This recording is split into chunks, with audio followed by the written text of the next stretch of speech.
South Jamaica, baby, they made me to be the greatest. Serving the deed of my creators, fresh off of my high haters. It's the king again, Magdalene, Chauffeur, bragging and boasting. Yo, what up, y'all? It's your boy Dollars. Welcome back to the channel. It's another day, another dollar video, and I'm gonna be checking out Biggie sending warnings about Diddy being a snake right before his death, his untimely death, might I add. This has always been a rumor that Diddy has something to do with Biggie getting killed. Just like there was rumors, you know, Suge Knight has something to do with Tupac getting killed. I wouldn't put it past none of them dudes. I'm gonna be honest with you. They definitely got something shady about them. And I remember there was videos of Biggie talking about how he wanted to get off Bad Boy. He was gonna start his own label. And listen, man, if Biggie would have done that, Bad Boy definitely wouldn't have gotten as big as it did.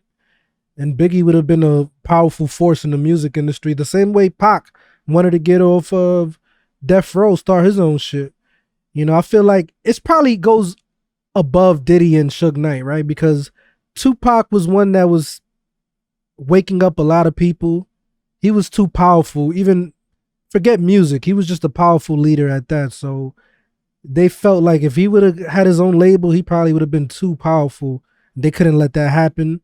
But, you know, it's that line that Jadakiss said that dead rappers get better promotion, they sell more records. So even if Biggie was killed by Diddy, it did help his career, bro. Because it's like you sell more records in death than when you're alive. Sad but true. But without further ado, let's check out this video.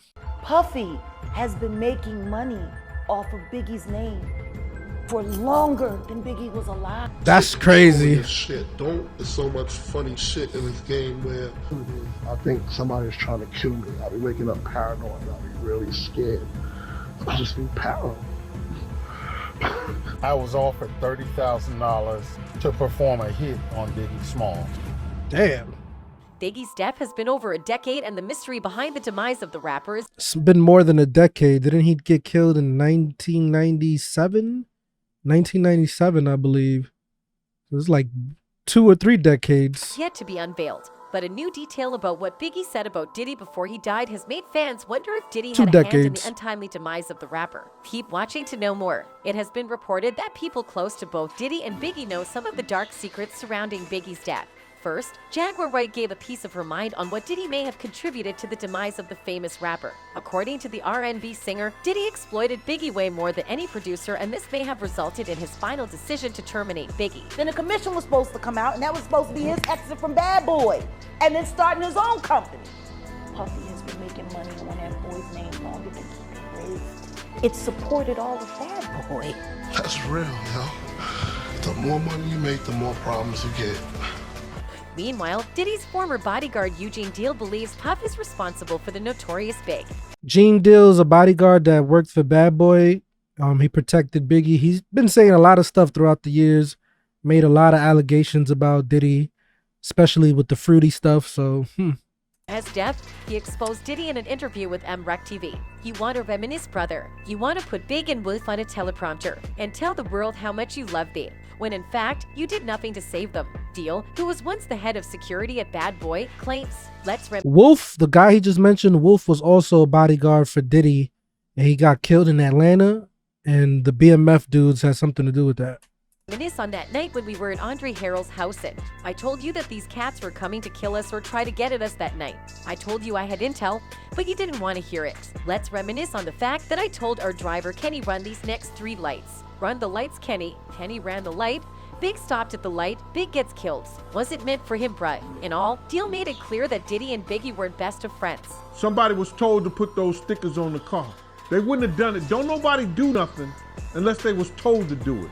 In case you were wondering who some of the third parties he mentioned are, well, Wolf is Anthony Wolf Jones.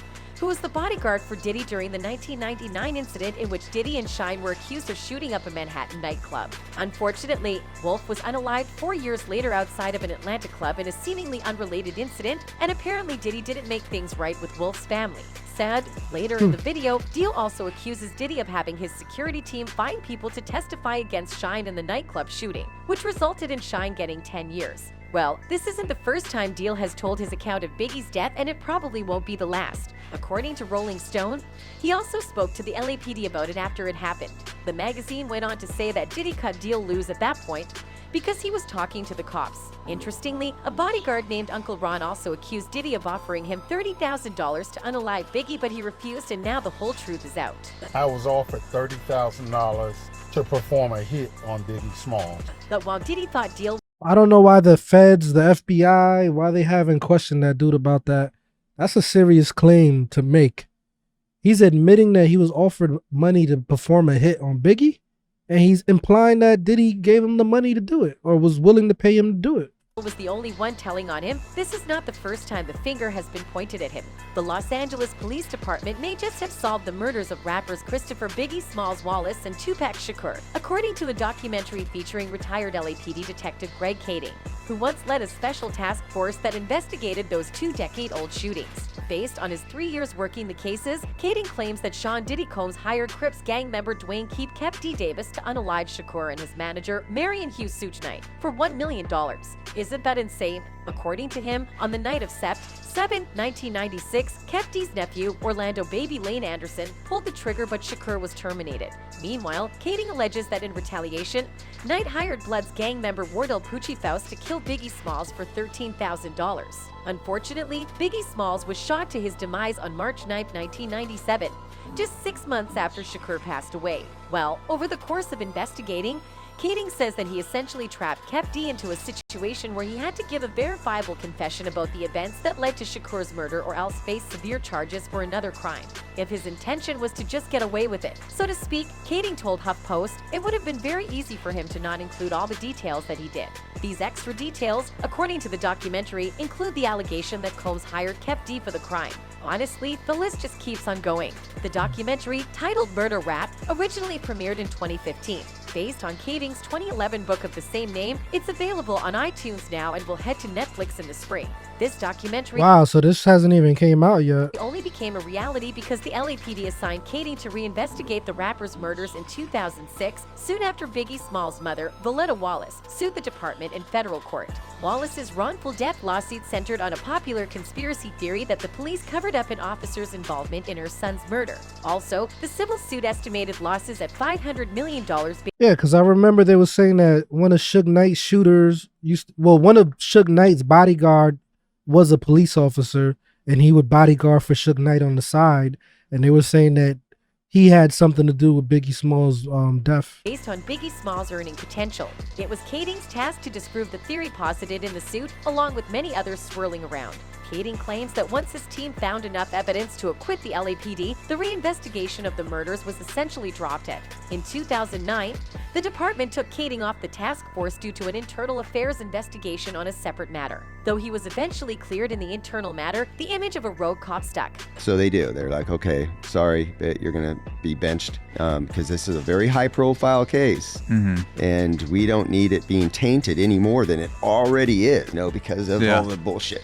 And so they're like, well, and ultimately it turned out the allegations were nonsense against me. And but obviously, and like any Rouge cop, Kading didn't stop. In truth, over the course of his 25-year law enforcement career, Kading received the Lab's Medal of Valor and its Police Star for heroic action.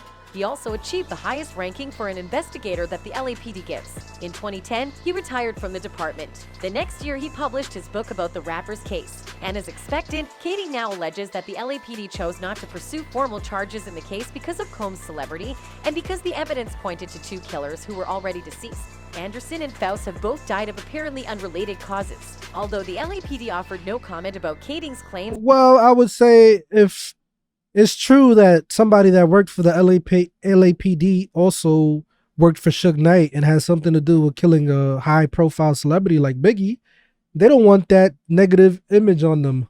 You feel me? That's bad publicity on the LAPD. Like, oh, look, you had somebody that worked for you guys doing hits on the side, and then that might make the feds want to open up more stuff and look into them more. Like, okay, what else y'all was doing? Y'all corrupt mother effers. Or the documentary when contacted by HuffPost, the public knew something was fishy. In 2010, before Kading's book came out, radio show host DJ JoJo surprised Combs with questions about Biggie Smalls' murder. Combs answered as if he seemingly had some knowledge of what had happened, declaring those are street issues. Inevitably, Combs told La Weekly that Kading's claims were pure fiction and completely ridiculous. Kading, of course, disagrees. You want to believe you are a good enough investigator to rise to the occasion, he told HuffPost. He said he had been chosen for the task force due to his experience in gang-related and narcotics crimes, along with cold case homicides. But the effort ended before any suspects were brought to court. And since then, the case has grown even colder as additional people who might have known something about the rapper's murders have either been unalived or missing.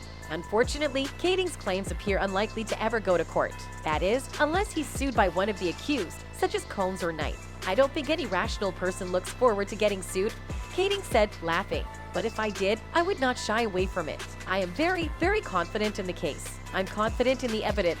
In the meantime, he's making his arguments directly to the people. Kading's book ends with these words, maybe this story would never hold up in court, but maybe it will hold up in the court of public opinion. You decide, despite, or perhaps he's standing on what he says. Nature of the accused, the documentary has had a difficult time getting distribution and press. I wonder why. Mike Dorsey. I think it's one of the 10 biggest stories in hip-hop of the entire year, and it's almost complete silence in the hip-hop media world, said Dorsey. Kading had similar frustrations with his 2011 book. It was originally written for a major New York book publisher, but that publisher eventually terminated the $250,000 contract. The publishing house told HuffPost the contract. They covering it up, guys. You gotta realize, right? The Freemasons, you know, I would say the Illuminati. The Illuminati to me is real, but I feel like there's other secret societies at play, right? So a lot of people in the music industry are high-level Freemasons. There's Freemasons in everything, not just the music industry. There's Freemasons in the police, Freemasons in the government. Like, they are all over.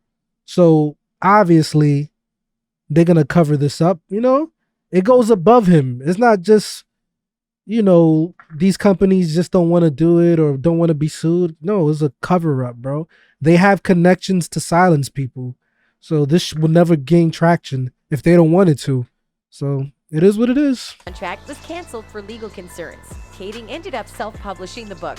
While everyone thought the book and the documentary will help the investigation, the story has still gone nowhere. It's been the worst kept secret in Compton, Dorsey said of Kading's allegations.